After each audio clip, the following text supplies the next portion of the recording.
As I've walked around Houston's many neighborhoods for the past 6 weeks, I've admired not only the unique feel of each one, but also the visible signs of an unforgotten past.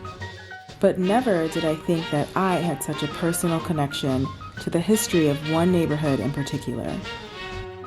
Houston's 4th Ward holds a rich history of African American tribulations, tenacity, and triumph in the post-Civil War decades.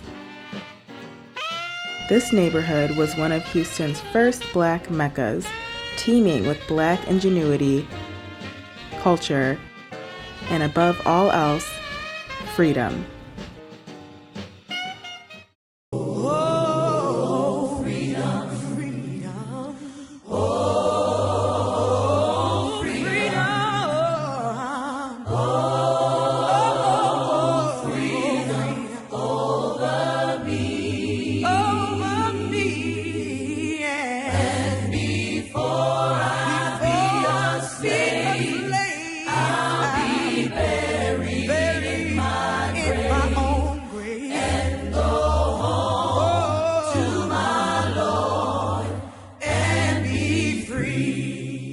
In 1865, newly freed slaves settled just south of Houston's Buffalo Bayou. Here, they constructed their new community called Freedmen's Town. Still facing racism and discrimination, the Freedmen's Town residents were refused countless services from the city of Houston and therefore had to provide their own. This included paving their own streets with handmade bricks, building their own library, schools, and churches, and also creating West End Park, Houston's largest baseball venue at the time, and the city's first venue for Negro Major League games. My father told me that my great-grandfather, Ira Rutherford, used to live in Freedmen's Town with his mother in the early 1900s. We were able to find a map of the area from 1913, and we overlaid that with a present-day map to pinpoint the approximate location of his house in the year 1900. I'm actually standing on the land where my great-grandfather used to live right now. And of course, we can see that it's no longer a neighborhood, but actually a parking lot adjacent to a neighborhood.